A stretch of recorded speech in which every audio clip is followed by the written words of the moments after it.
Hello.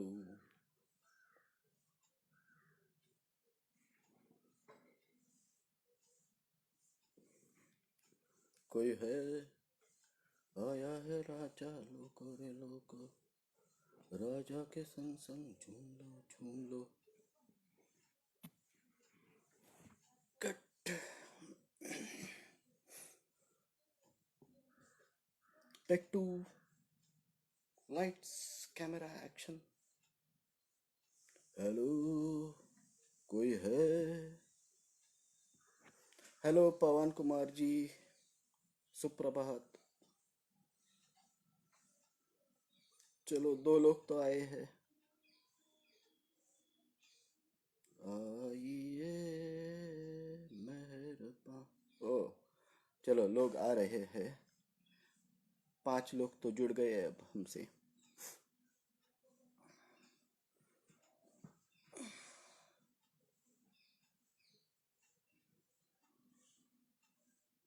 धन्यवाद माता सीता संस्था। सुप्रभात राम मोहन राय जी। अच्छा मित्रों, मेरी हिंदी भाषा पे इतना प्रभुत्व नहीं है, तो थोड़ी मेरी कच्ची है, इसके लिए थोड़ा संभाल लेना आप लोग। अच्छा, अभी सबको मेरी आवाज़ सुनाई दे रही है ना? है तो सिर्फ ऐसे गर्दन मत हिलाइए, कमेंट में लिख दीजिए मेरी आवाज़ आ रही है और मैं ठीक से दिख रहा हूँ।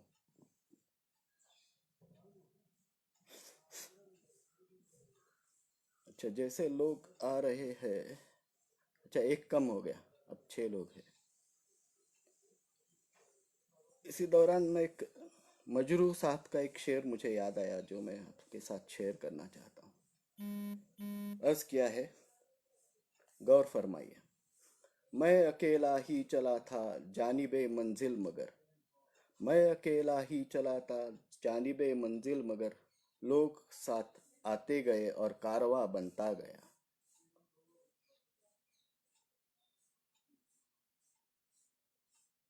थैंक यू पवन कुमार जी।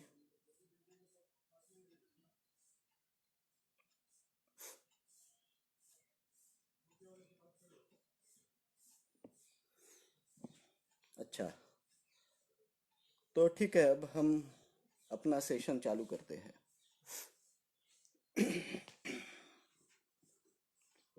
नमस्ते, गुड आफ्टरनून, आदाब अर्ज है, सत श्री अकाल, कॉपी टू ऑल। अच्छा, मैं एमजे। वो वे मंगलेश जोशी को एमजे कहते हैं।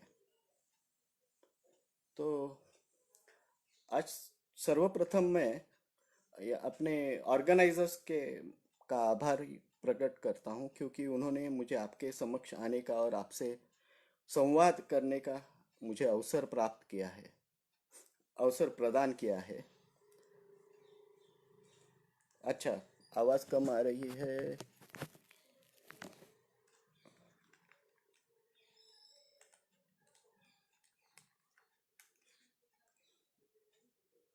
अब आवाज़ सुनाई दे रही है? अब ठीक से आवाज़ आ रही है मेरी?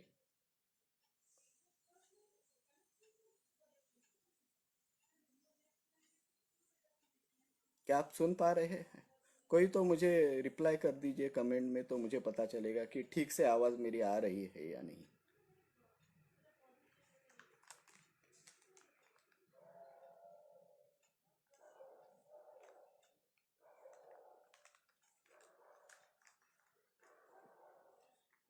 आ रही है आवाज़ मेरी?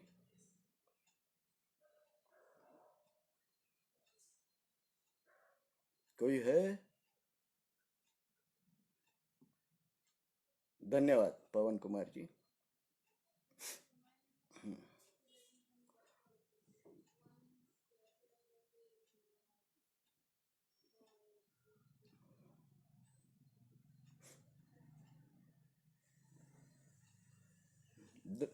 Thank you, thank you.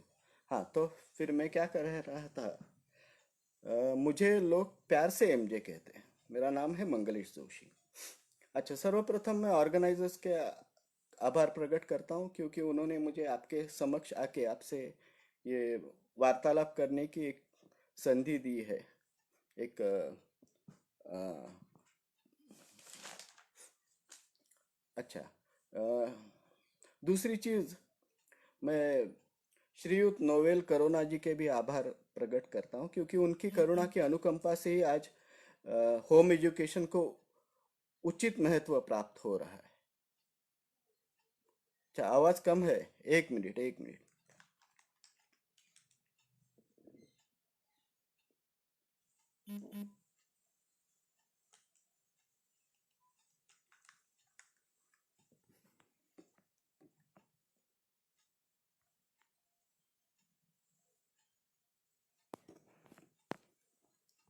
अच्छा, अब बताइए, अभी ठीक है आवाज, राम मोहन जी?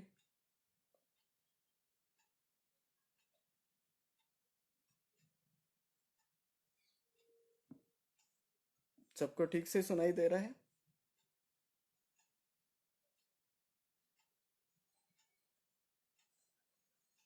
अच्छा, ठीक है, मैं अपनी बात आगे रखता हूँ।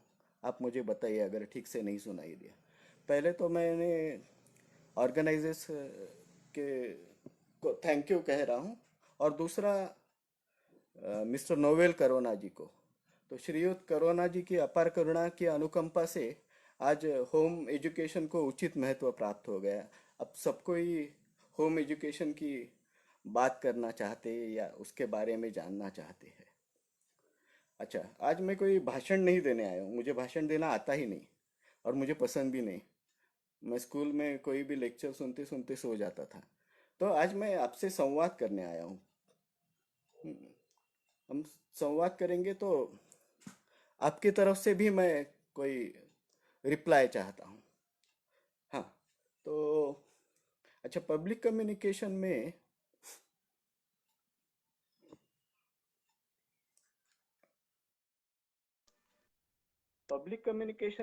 तीन प्रकार होते हैं। एक तो होता है ये जिसको बोलते हैं विमर्श करना, विचार विमर्श करना, या डिस्कशन। उसमें हम क्या करते हैं कि अपनी बात, सबको ही अपनी अपनी बात रखता है, और हम उसमें से कोई जानकारी, कोई इंफॉर्मेशन, कोई डेटा ले लेते हैं। अच्छा,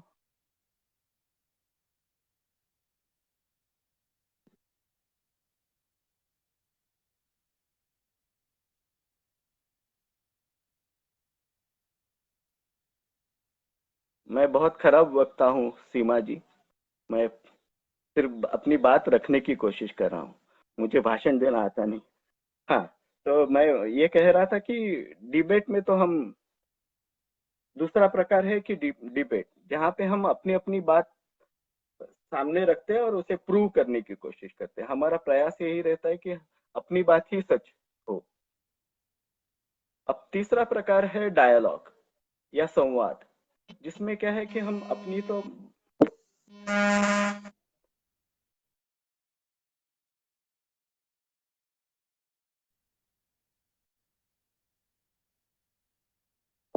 अच्छा, माफ कीजिए, यहाँ पे क्या क्या हो रहा है मुझे समझ में नहीं आ रहा है। बीच में फोन आने से वीडियो रुक गया था, अब फिर से चालू है।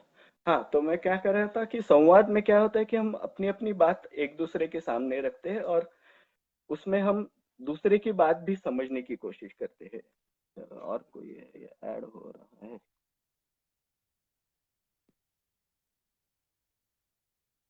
अच्छा, ये क्या हो रहा है मुझे पता नहीं।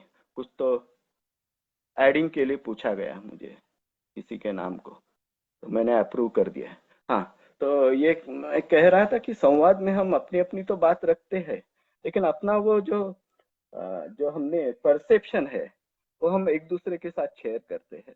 और उसमें फायदा क्या होता है कि मैं अपने परसेप्शन में जो लिमिटेशन है वो भी देख पाता हूँ, क्योंकि दूसरे का परसेप्शन अलग होता है।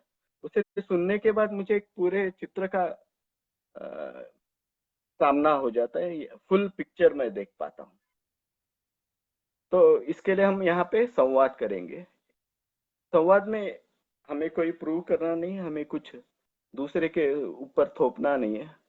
हम सिर्फ अपनी बात एक दूसरे से कहते हैं। अच्छा,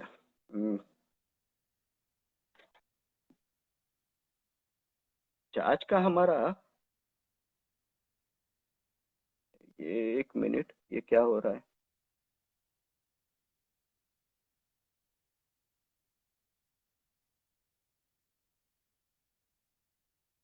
हम्म, ये बार बार क्यों आ रहा है मुझे पता नहीं, किसी को ऐड करने के लिए, और वो हो भी नहीं रहा है। एडिंग करके आ जाता है और आगे कुछ होता नहीं। अच्छा, अब हम आगे चलते हैं। आज का हमारा विषय है रिश्ते में सीखना, या लर्निंग इन रिलेशनशिप, और रिश्तेदारों को दूर रखना। हाँ, वो सीक्रेट बात है। हाँ, तो चलिए, लर्निंग इन रिलेशनशिप। उसके पहले मैं अपना अल्प सा परिचय देता हूँ, जो कभी कभी अल्प नहीं रहता, तो थोड़ा मुझे रोक दीजिए अगर ज्यादा हो जाए तो। हमारा 4 लोगों का अल्पभोगी या मिनिमलिस्ट फैमिली है। तो उसमें मेरे अ, पिताजी है, मैं, मेरी पत्नी और हमारी 9 साल की बच्ची है जो अनस्कूलिंग करती है। अच्छा, अब क्या होता है कि ये no answer from video guest, request to be in your broadcast, allow viewers to send you.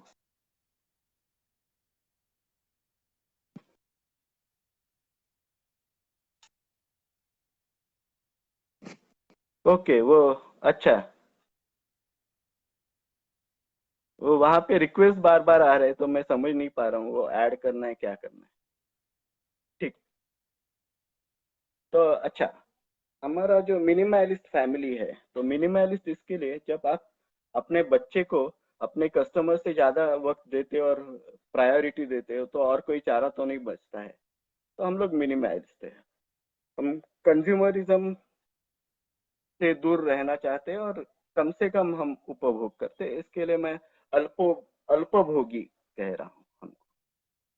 तो अभी हमारी बच्ची, मैंने जैसे कहा कि अनस्कूलिंग करती है, और हम दोनों पति पत्नी अपना डी स्कूलिंग करते हैं। डी स्कूलिंग करते हैं यानी जो स्कूल में सीखा था उसको भूल के नए सिरे से अपने बच्चे के साथ बातों को सीखना। अच्छा, तो अब क्या होता है कि ये जो हमारे घर वाले हैं, जब हम कहते हैं कि हमारी बच्ची का अनस्कूलिंग कर रहे हैं, तो घर वालों की प्रतिक्रिया क्रिया यह रहती है कि कुछ मदद चाहिए क्या, कुछ पैसे का कुछ जुगाड़ करना है क्या, आपकी फी भर दे क्या।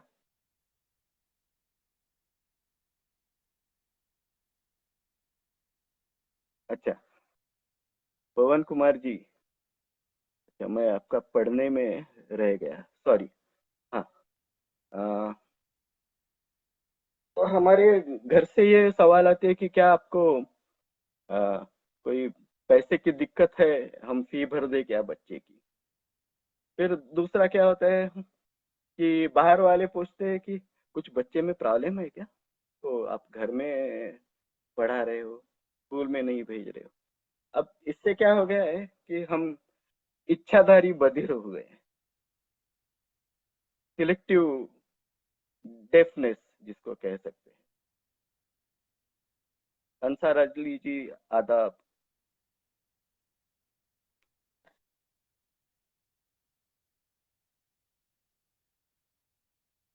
अच्छा, ये मैं पहली बार ये लाइव सेशन कर रहा हूँ, इसके लिए थोड़ा सा मेरी हड़बड़ाहट हो रही है, तो कृपया मुझे बेयर कीजिए। अच्छा, अब हम बात कर रहे थे। हम्म, अच्छा, अब मैं मेरी थोड़ी बैकग्राउंड बोलता हूँ कि मैंने तो मेरी पढ़ाई एक अच्छे स्कूल में की, अ, जो होलिस्टिक स्कूल था, जहाँ पे सिर्फ पढ़ाई पे ध्यान नहीं दिया जाता था, तो बाकी बहुत सारी चीजों पे ध्यान दिया जाता था। जैसे हमको प्रोत्साहित किया जाता था कि हम अलग अलग कलाओं में, स्पोर्ट्स में हिस्सा लें। फिर भी क्या हो रहा था कि मुझे कहीं ना कहीं स्कूल पसंद नहीं आ रहा था, इन द सेंस कि जो 40-45 मिनट का जो क्लास रहता है, लेक्चर रहता है, उसमें बैठ के वो किसी शिक्षक को सुनना मेरे लिए थोड़ी डिफिकल्ट बात थी। और उससे भी डिफिकल्ट बात थी जो साल के एंड में या बीच में जो परीक्षाएं होती थी, वो परीक्षा का नाम सुनते ही मेरे पेट में बड़ा सा गोला आ जाता था। तो डर के मारे मैं स्कूल को एंजॉय नहीं कर पा रहा था, भले उसमें कितना भी फ्रीडम हो। दूसरा क्या है कि छोटा था तो मैं अपने सपनों में खोया रहता था। मैं कभी शिवाजी महाराज का कोई सरदार बन जाता था और हाथ में अपनी जो लकड़ी की स्केल है वो हाथ में घुमाते रहता था अपने ही सपनों में क्लास में। या फिर और कोई चीजें बाहर, जैसे कोई पंछी अ, आवाज कर रहे गा रहे, तो मैं उनको देखने में मगन हो जाता था। उसका नतीजा ये हो जाता था कि वो जो मेरी तलवार थी वही मेरे हाथ पे, जो मेरे शिक्षक है तो मेरे हाथ या पीठ पे उसको चला देते थे। तो ऐसे बेसिकली मेरा जो स्कूल एजुकेशन है वो इतना आनंदमय नहीं था। भले मुझे मार्क्स कम नहीं आते थे, कुछ 80% के करीब मेरा प्रोग्रेस रहता था, फिर भी मैं एंजॉय नहीं कर पा रहा था। बिकॉज वो जो परीक्षा जो है ना, वो मेरे हिसाब से एक बड़ा सा अभिशाप है शिक्षा। अब इससे क्या हो गया कि भले मैंने अपना सब एजुकेशन पूरा किया, मैंने डिग्री की।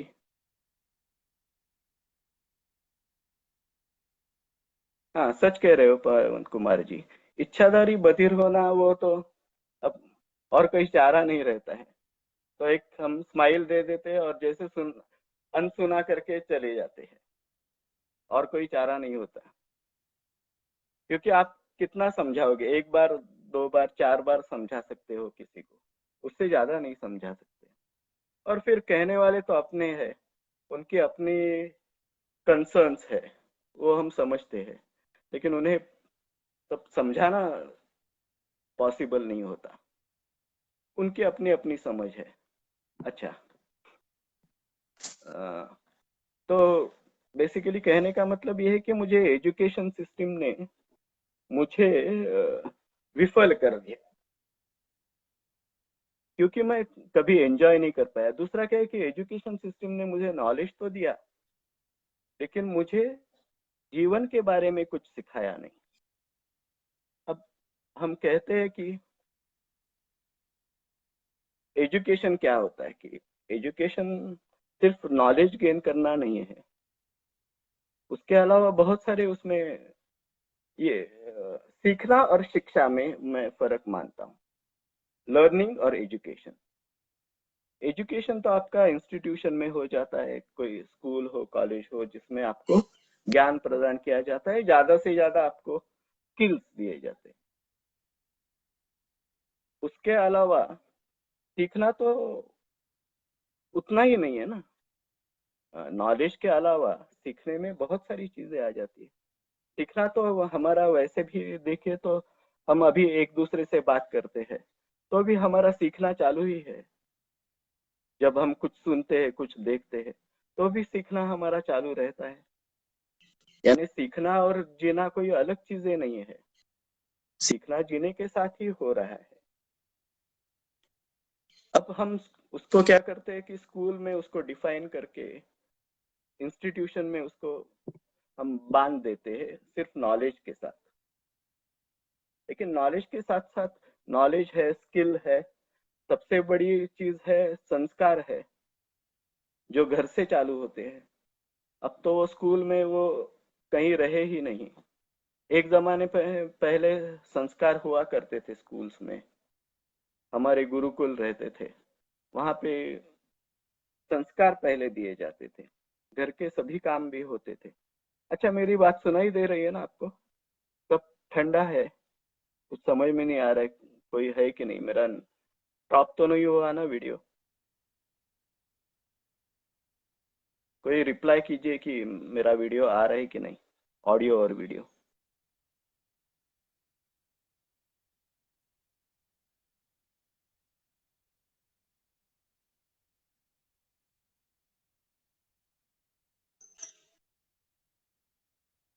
ठीक है, धन्यवाद।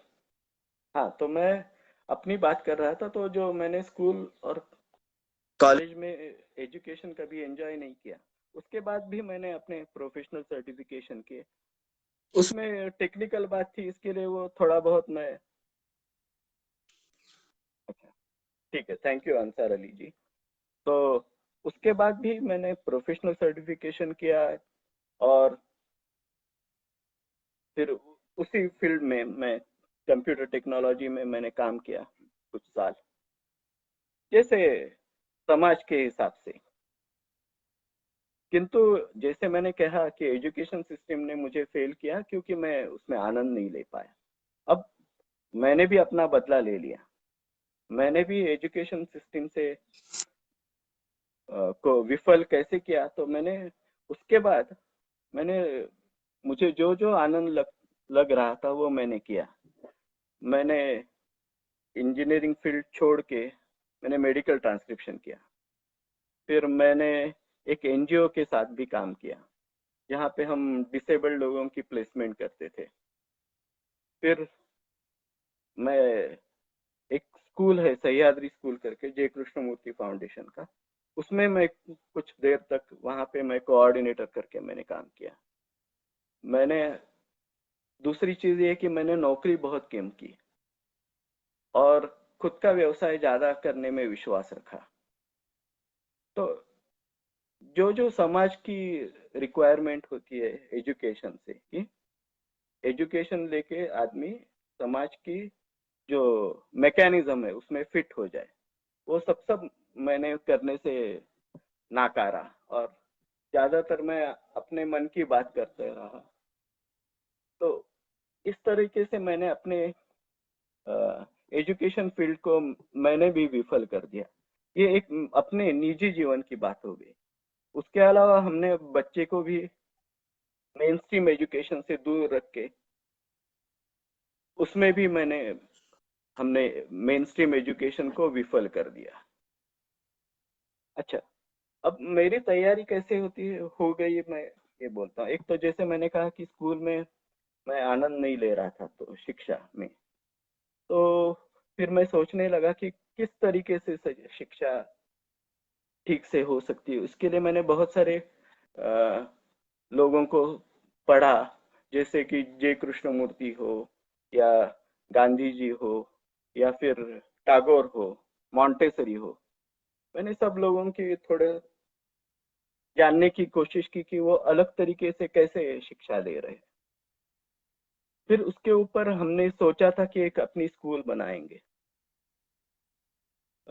उसके मुझे मेरी इच्छा थी कि कोई जंगल हो, कोई ये शहरों से दूर कहीं पे बच्चे जहाँ पे खुल के जी पाए, ऐसी कोई जगह हो जहाँ पे बच्चों की अच्छाई को फ्लावरिंग हो जाए, फ्लावरिंग ऑफ गुडनेस जिसको हम कहते हैं। जो सब में अच्छाई तो सब में होती है, तो वो कैसे फले फूले। और दूसरा है क्या है कि हमारे अंदर जो इंटेलिजेंस है, जो प्रज्ञा है, वो कैसे जागृत हो। तो flowering of goodness and awakening of intelligence, ये दो मुद्दों को लेके हम कोई गुरुकुल बनाना चाहते, जो हो नहीं पाया। बट उसके लिए मैंने तैयारी के लिए क्या किया कि पहले मैंने एक रेगुलर स्कूल ज्वाइन की। मैं एक वॉलेंटरीली वहां पे मैं पढ़ाने जाता था।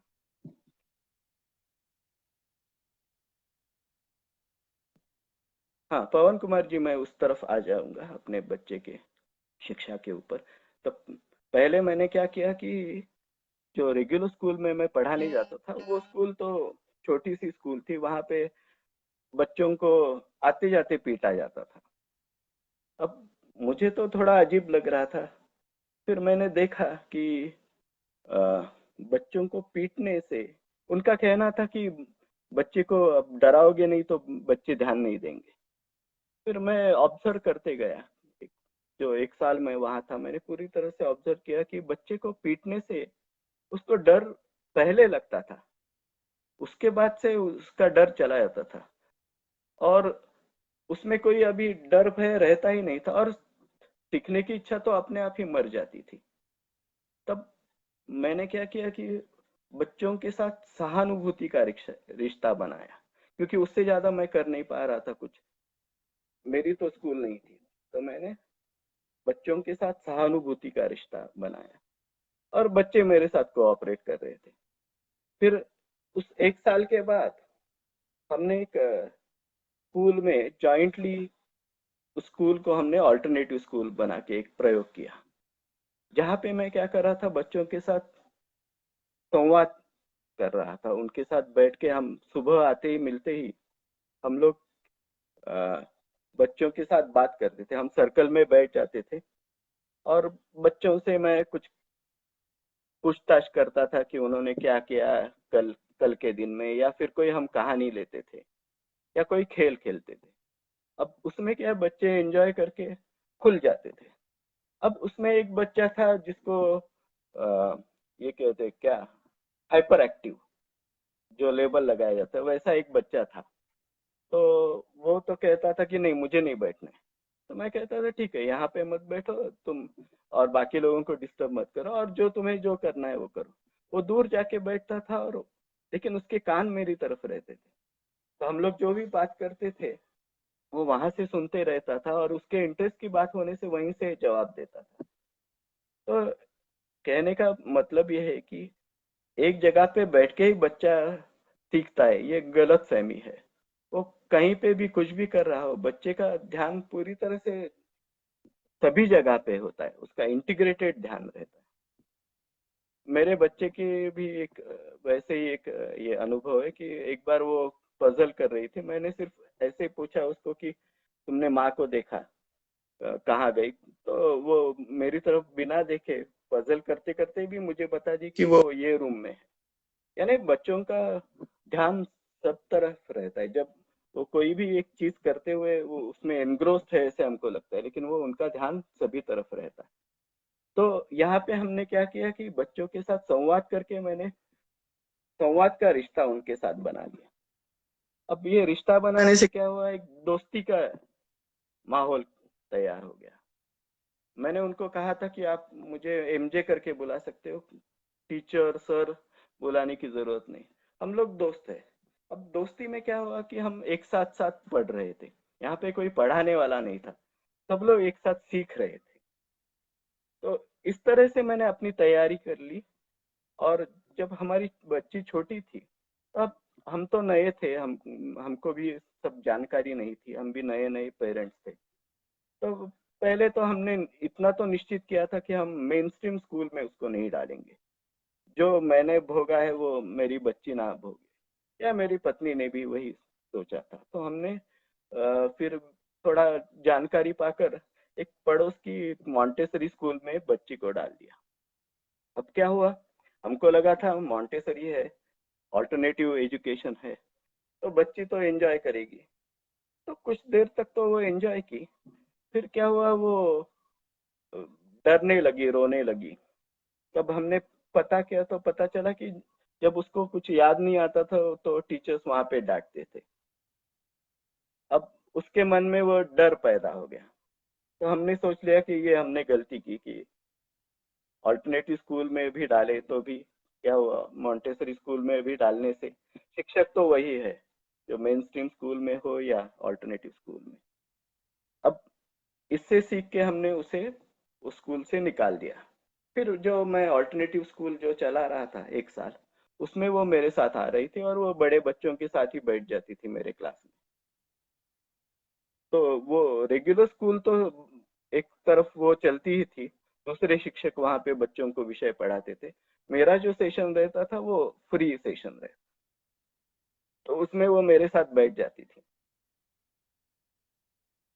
अब इसके आगे क्या हुआ, फिर ये स्कूल चलाते चलाते मुझे पता चला कि कोई भी इंस्टीट्यूशन चलानी है तो उसके सिखाने के अलावा बहुत सारे ओवरहेड्स रहते हैं। वो करिकुलम हो, टेक्स्ट बुक हो, या टाइम टेबल हो, तो ये सब में एनर्जी और वक्त भी चला जाता है। तो ये सोच के हमने, तब तक हमको कुछ और भी जानकारी मिल गई अनस्कूलिंग के बारे में। तो हमने सोचा ये तो एक अलग ही अनुभव है, क्योंकि यहाँ पे कोई स्कूल नहीं, कोई करिकुलम नहीं, कोई बंधन नहीं बच्चे के ऊपर। यहाँ पे संपूर्ण स्वातंत्र्य है, जो सीखना है, जब सीखना है, जैसे सीखना है। और पेरेंट्स का काम है बच्चे को सिर्फ सपोर्ट करना, क्योंकि हम एडल्ट्स भी परिपूर्ण नहीं है, हम में भी बहुत सारी कमियां है, खामियां है। तो अब हम बच्चे को पढ़ाएंगे तो हमारा क्या अधिकार है कि हम बच्चे को पढ़ाए। अच्छा, अब इसमें क्या हुआ कि मैं जय कृष्णमूर्ति के एजुकेशन के ऊपर ऊपर जो विचार है वो पढ़ रहा था। उससे एक मेरी आंतरिक तैयारी हो रही थी, फिर भी बाहर से मार्ग नहीं मिल रहा था। और अचानक मुझे किसी दोस्त ने एक जॉन हॉल्ट का ये दे दिया, एक किताब दे दी, हाउ चिल्ड्रन फेल। उससे मेरे अ, बाह्य विचारों पर भी बहुत सारे संस्कार हो गए। अब कृष्णमूर्ति और जॉन हॉल्ट, ये कॉम्बिनेशन काम कर गया मेरे अनस्कूलिंग के प्रयोग में। और बेसिकली हमारा अनस्कूलिंग तो बच्चे का होता है, पेरेंट्स का तो डी स्कूलिंग होता है। तो इससे एक हमको ये क्लियर हुआ कि लर्निंग के साथ अनलर्निंग जरूरी है। अगर हम लर्निंग करके कंफर्मेशन कर देते हैं तो हमारा सीखना रुक जाता है। जो हमारी डी स्कूलिंग में अब हम क्या कर रहे हैं, जो हमने लर्निंग किया था हमारे मेन स्ट्रीम एजुकेशन में, वो अब हम सब निकाल के फेंक रहे हैं और बच्चे के साथ नए सिरे से सीख रहे हैं। उसमें एक नया अनुभव आता है, एक नई दृष्टि आ जाती है।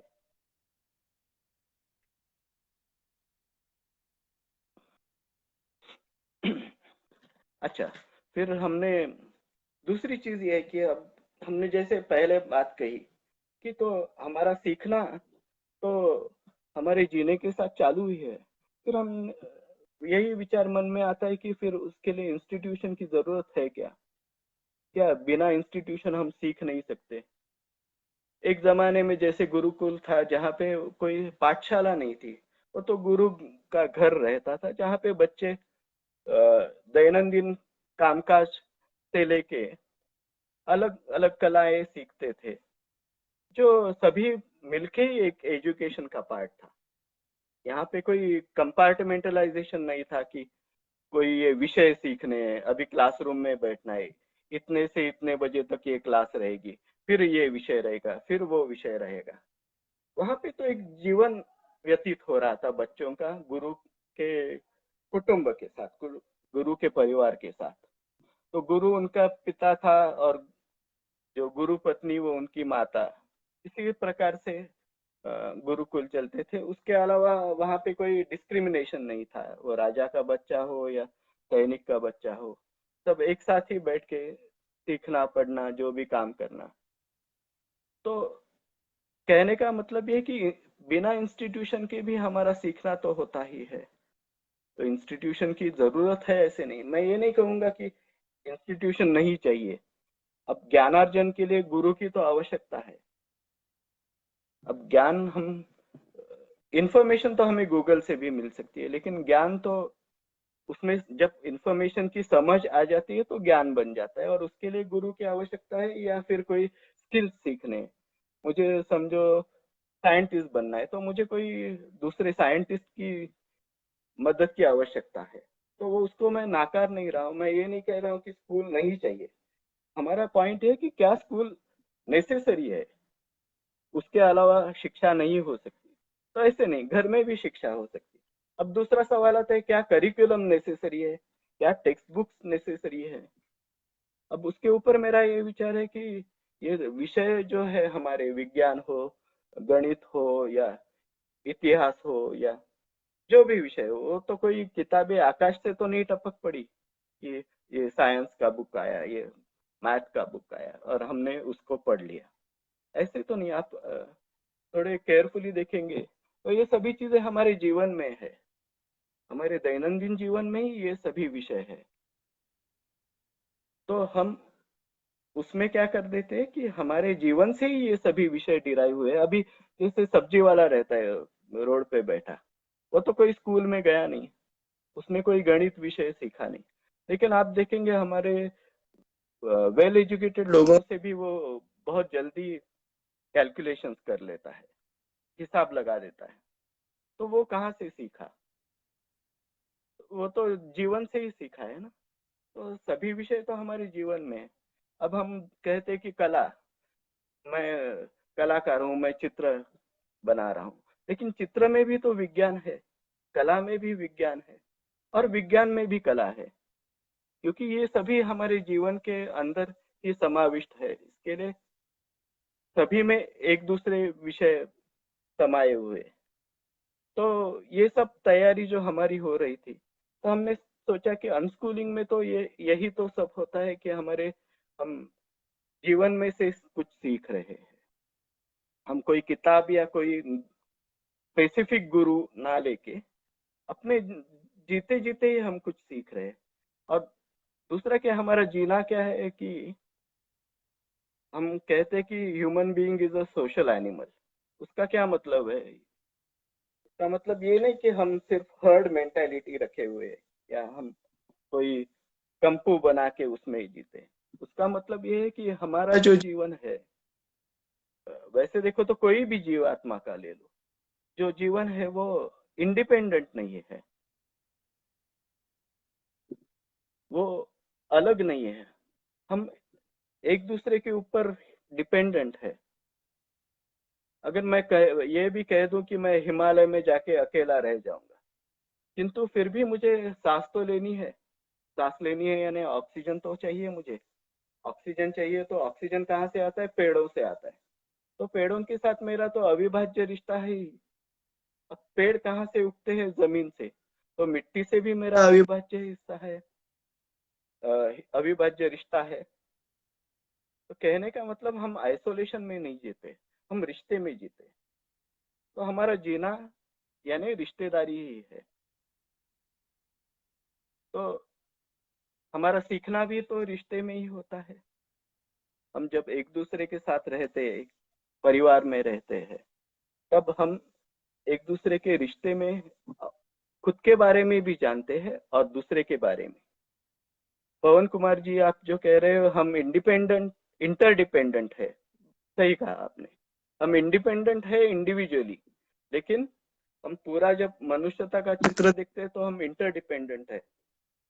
हमारा कोई एग्जिस्टेंस है बाकी जीवों के साथ।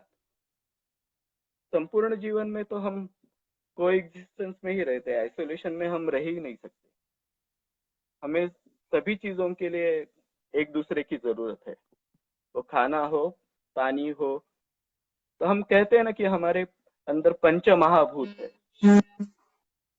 तो पंच महाभूत यानी वही है ना, पानी है, स्पेस है, आकाश है, पृथ्वी है यानी मिट्टी है, और अग्नि है।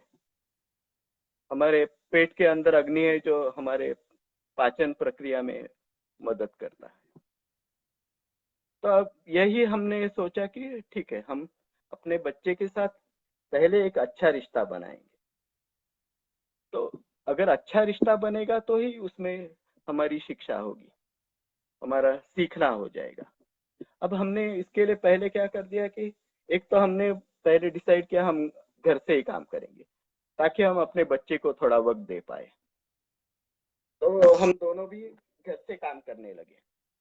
फिर दूसरी बात हमने क्या की, बच्चे के साथ दोस्ती का रिश्ता बनाना चालू किया।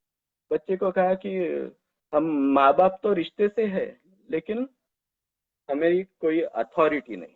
मैं हमेशा जो भी मुझसे बात करते हैं उनको मैं यही बात कहता हूँ कि पेरेंटहुड ऐसे है कि जिसमें आपकी रिस्पॉन्सिबिलिटी है, फुल रिस्पॉन्सिबिलिटी और हाईएस्ट प्रायोरिटी पे रिस्पॉन्सिबिलिटी है बच्चे के प्रति, लेकिन कोई अधिकार नहीं।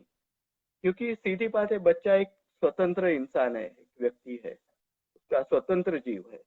दूसरा क्या है कि रिस्पॉन्सिबिलिटी इसके लिए क्योंकि हमने उसको अपने इच्छा से इस जग में लाया है। बच्चे ने नहीं मांगा था हमको, हमने उसको जीव दिया है। तो ये अब हमारी हाईएस्ट प्रायोरिटी और रिस्पॉन्सिबिलिटी हो जाती है कि हम बच्चे को ध्यान दें।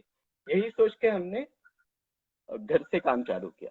दूसरी चीज हमने क्या की, बच्चे के रिश्ते से हमने अथॉरिटी निकाल दी, क्योंकि हमने कहा कि हम कोई महान व्यक्ति नहीं, हम सिर्फ तुम्हारे पहले पैदा हुए और तुम्हारे पहले कुछ ज्ञान अर्जित किए, लेकिन हम कोई अथॉरिटी नहीं है, हम दोस्त है।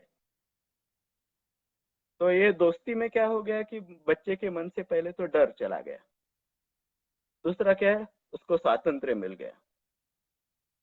स्वातंत्र्य का मतलब ये नहीं कि अभी अनस्कूलिंग तो थोड़ा अमेरिकन कंसेप्ट है, और हम जानते हैं कि अमेरिका में बहुत सिविलाइजेशन उनका बहुत नया है, तो उनके कुछ विचार हमारे विचारों से थोड़े से अलग है। जैसे उनके लिए स्वातंत्र्य का मतलब या फ्रीडम का मतलब है कि हैविंग चॉइसेस। मुझे मेरे पास, मैंने अपने बच्चे को चॉइसेस दे दिया तो मैंने उसको फ्रीडम दे दिया। अब हमारा पॉइंट ये है कि अब मेरे चॉइसेस जो मैं मेरे बच्चों को दूंगा वो मेरे नॉलेज से ही तो बंधे हुए हैं। जितना मेरा लिमिटेड नॉलेज है, अगर मैं 10 चीजें जानता हूँ तो मैं बच्चे को 10 चीजें मैं उसके सामने रख रहा हूँ, मैं 11वीं चीज नहीं रख सकता हूँ क्योंकि मुझे खुद उसका ज्ञान नहीं है। लेकिन हमारा इंडियन कंसेप्ट अलग है फ्रीडम का। हमारे इंडियन कंसेप्ट में फ्रीडम का मतलब है कि हैविंग सेंस ऑफ रिस्पॉन्सिबिलिटी। ऐसे नहीं कि मेरे मन में आए मैं वो कर दूं, मुझे लगा मैं हवा में पत्थर फेंक दूं, मुझे इच्छा हुई करके मैंने मार दिया। मैं पहले देखूंगा कि कोई उससे हार्म तो नहीं होगा। तो ये जो सेंस ऑफ रिस्पॉन्सिबिलिटी है, उससे क्या होता है कि हमारे सामने 10 चॉइस नहीं रहते। जब मैं कोई चीज करने जाता हूँ तब सेंस ऑफ रिस्पॉन्सिबिलिटी होती है, तो मेरे सामने एक ही इंटेलिजेंट चॉइस रहता है। तो हमारा फ्रीडम का मतलब थोड़ा अलग है। तो अब क्या हो गया कि बच्चे के साथ दोस्ती का रिश्ता बनाने से, दोस्ती के पीछे क्या है, दो चीजें हैं, एक तो है प्रेम और दूसरा है विश्वास। अब ये दो चीजें हमने बच्चे को दे दी और दोस्ती बना ली बच्चे से, तो बच्चे के मन में तो कोई भय नहीं है और उसके मन में एक सेंस ऑफ फ्रीडम है। तो फ्रीडम के साथ सीखना तो एक आनंदमय प्रक्रिया हो जाती है। अब हमने उसे कोई करिकुलम नहीं दिया है, कोई किताब नहीं दी, हमने उसको कोई लिखना पढ़ना भी नहीं सिखाया। अब वो थोड़ा बहुत मॉन्टेसरी स्कूल में जो कुछ टेक्निक सीखी थी, उससे क्या हुआ, वो खुद ही लिखना और पढ़ना सीख गई। जैसे मुझे याद है, करीब 4.5-5 साल की होगी बच्ची, एक दिन आके मुझे किताब दिखा के बोली, क्या मैं ये लिख सकती हूँ? मैंने बोला हाँ ठीक है लिख ले। वो तब से खुद ही लिखने लगी। अब पढ़ना क्या हुआ कि मेरी पत्नी हर हर रात को सोने के पहले बच्चे को कोई स्टोरी पढ़ाती थी। अब वो देख के बच्चा खुद ही पढ़ना सीख गया। तो कहने का ये मतलब है कि पढ़ना लिखना, ये भी राइटिंग एंड रीडिंग, ये भी एक नैसर्गिक कलाएं है। जैसे खाना पीना हो या सांस लेना, हम ये चीजें तो बच्चे को नहीं सिखाते, तो लिखना और पढ़ना भी सिखाने की कोई जरूरत नहीं बच्चे को, बच्चे खुद सीख सकते हैं। अब हमारी बच्ची तो ये दोनों चीजें हमने हमारे सामने ही देखा कि वो खुद सीख गई। हम्म। पवन कुमार जी, आप सही कह रहे हो, ability to response is responsibility. तो सामने वाले को रिस्पॉन्स करना, हाँ उस बात पे मैं आया नहीं था, अच्छा हुआ आपने याद दिया। तो रिस्पॉन्सिबिलिटी का मतलब रिस्पॉन्स करना। दूसरी क्रिया क्या होती है, हम ज्यादातर क्या करते हैं कि हम दूसरे के शब्दों में उलझ जाते हैं और हम रिएक्ट कर जाते हैं, रिस्पॉन्स हम बहुत कम देते हैं। तो सेंस ऑफ रिस्पॉन्सिबिलिटी का मतलब है कि दूसरे की बात समझ के उसके ऊपर अपने समझ से कुछ क्रिया करना। तो ये सेंस ऑफ रिस्पॉन्सिबिलिटी और फ्रीडम एक साथ ही जाते हैं। अब अपने बच्चे के बारे में आगे क्या बोलूं, वो तो फिर उसको चित्रकला में खुद ही इंटरेस्ट आ गया। मैं भी कभी कभार कुछ पेंटिंग वगैरह कर लेता, तो वो देख के मुझे पूछती थी, मैं उसको सिर्फ टेक्निक बता देता था। उसके आगे वो और उसका पेपर पेंसिल, उसके कलर, उसके कैनवास, और वो आगे अपना चित्र खुद बनाती गई। अब चित्रकला में तो उसको इंटरेस्ट है। अब अगली बात आई पढ़ाई की। हमें बहुत सारे लोग पूछते कि सर्टिफिकेशन उसका नहीं कराओगे क्या, 10वीं नहीं कराओगे, 12वीं नहीं? तो अब अनस्कूलिंग में ऐसे है कि ये सब चीजें तो ये अपने आप ही आ जाती है। इसको हमको प्लान नहीं करना है, पेरेंट्स को। क्योंकि हम, ये तो बच्चे का अपना लाइफ है। हमारा काम तो है उसको सिर्फ हेल्प देना, जहां जहां उसकी जरूरत हो वहां पे जरूरत पूरी करना। अब बच्ची तो हमारी अब 9.5 साल की है, अभी तक तो वो, उसने कुछ उस बारे में बात नहीं की है कि एकेडमिक्स, उसका अभी तो इंटरेस्ट है फिलहाल क्रिकेट में। अगर वो क्रिकेट सीखना चाहती है तो हम उसे उस हिसाब से कोई क्रिकेट क्लब में डाल देंगे। फिर तब देखेंगे, अगर वो पढ़ना चाहती है तो आगे पढ़ने के लिए तो हमारे पास है ऑप्शंस, एनआईओएस बोर्ड है, आईजीसीएसई बोर्ड है। तो ये तो सेकेंडरी बातें होती है। हमारा कहने का मतलब है कि सीखने में अ, ये जरूरी नहीं कि वो कौन सा सर्टिफिकेशन ले या कौन सी डिग्री हासिल करे। वो तो बच्चा अपने हिसाब से, अपने मन के हिसाब से करेगा। दूसरी चीज, ये अभी कंसेप्ट भी खत्म होते जा रहा है धीरे धीरे, कि सर्टिफिकेशन के बदले आपको कहीं काम कुछ आप नहीं कर पाओगे। आजकल नए ऐसे चीजें हो रही है, आई थिंक अमेजोन कंपनी या और कोई कंपनी में अब इंटरव्यू के ऊपर बच्चे को सिलेक्ट किया जाता है, उसका सर्टिफिकेट नहीं देखा जाएगा। तो कहने का मतलब कि चीजें अभी बदलते जा रही है। अभी सभी लोगों को भी पता चलते जा रहा है कि सर्टिफिकेशन में कुछ रखा नहीं है। या फिर ऑर्गेनाइज्ड एजुकेशन में क्या हो रहा है कि जो परीक्षा ली जाती है वो तो एक हमारे मेमोरी की परीक्षा ली जाती है, वो ज्ञान की परीक्षा नहीं होती है। अगर मेरे जैसा बच्चा हो जिसको पहले परीक्षा के बारे में डर मन में हो, तो मेरा क्या हो जाता था, मैं 80 तक प्रतिशत ही लिख पाता था, क्योंकि मुझे 20% मेरे डर की वजह से मुझे याद ही नहीं रहता था। और जैसे परीक्षा खत्म हो जाती थी मुझे 100% आंसर्स आ जाते थे, लेकिन परीक्षा में मैं लिख नहीं पाता था, क्योंकि वो एक जो डर था कि याद रख के सब वहां पे बताना है। तो ये जो परीक्षा का जो सिस्टम था, वो अब धीरे धीरे उसका महत्व कम होते जा रहा है। और अभी होम एजुकेशन में वो एक फायदा हो गया है कि आपके हाथ में आपको थोड़ा स्वाधीनता है। स्कूल में क्या होता है कि एकेडमिक ईयर खत्म करना है तो शिक्षकों के ऊपर भी प्रेशर रहता है, उनको वो विषय उतने वक्त में ही खत्म करने हैं। होम एजुकेशन में आपको एक ये सुविधा है कि आप थोड़ा धीरे भी जा सकते हो।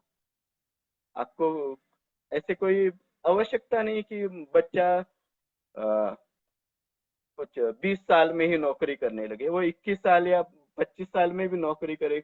कौन से बड़ा पहाड़ टूटने वाला है। जिंदगी तो जीने, और जीना थोड़ी ना हम ये कमाई करने के लिए है। जीने का मतलब ये नहीं कि सिर्फ कमाओ, सिर्फ नौकरी करो। वो तो एक हिस्सा है। जीने के लिए जो साधनों की आवश्यकता है उसके लिए पैसा लगता है, और उसके लिए हमको नौकरी या कुछ व्यवसाय करना पड़ता है, लेकिन वो जीवन नहीं है ना। जीवन में तो बहुत सारी चीजें हैं। अच्छा, तो हमारी अन्वेषा का हमने इस तरीके से अनस्कूलिंग चालू किया, और वो अभी अपने आप ही बहुत सारी चीजें करती जा रही है, और खुद डेवलप हो रही है, खुद खुद ग्रो हो रही है। दूसरा क्या है, संस्कारों का जो मैंने पहले कहा था महत्व। संस्कार ऐसे नहीं कि हम बच्चे को बैठ के सिखाए और बच्चा सीख जाए। जैसे वो जो स्कूल में ये सुभाषित लिखे रहते हैं ना, सच बोलो, चोरी मत करो, बट वो पढ़ने से कोई बच्चा सीखता नहीं। जब तक कि हम एडल्ट अपने जीवन में उसको दिखाते नहीं, बच्चे में वो संस्कार नहीं आते।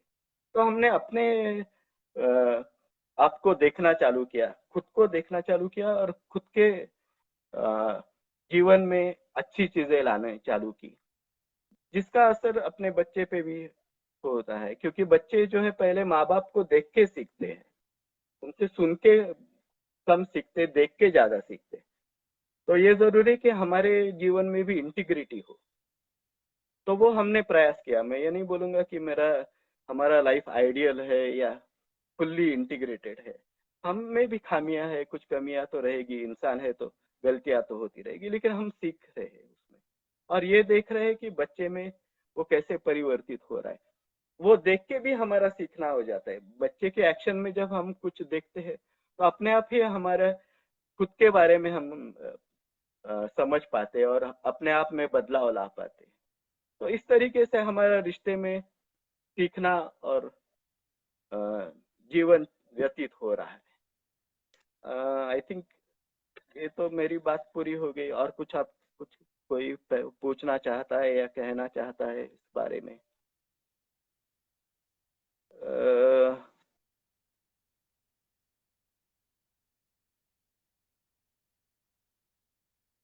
बच्चों को माता पिता का कर्तव्य है बच्चों को विवेक देना, ऐसे सुनीता जी कह रही है।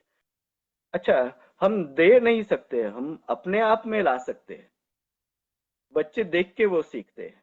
हम उनको बैठ के सिखाने जाएंगे और अपने खुद के जीवन में नहीं होगा तो विवेक नहीं होगा तो वो बच्चा नहीं सीखेगा। बच्चे बहुत स्मार्ट होते हैं।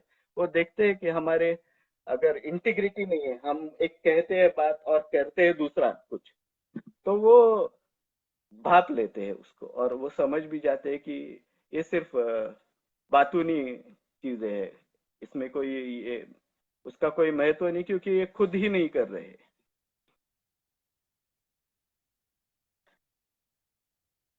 अच्छा, तो क्या हम खत्म करें सेशन? और कोई कुछ पूछना चाहता है?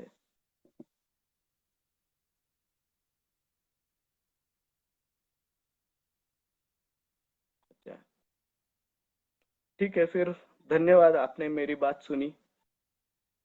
मैंने थोड़ा बहुत इधर उधर हो गया, क्योंकि एक तो मैं वक्ता नहीं हूँ और दूसरा मेरी हिंदी भाषा पे इतना प्रभुत्व नहीं है। तो आशा है आप समझ गए होंगे मेरी बात को। धन्यवाद। मैं एंड करता हूँ सेशन।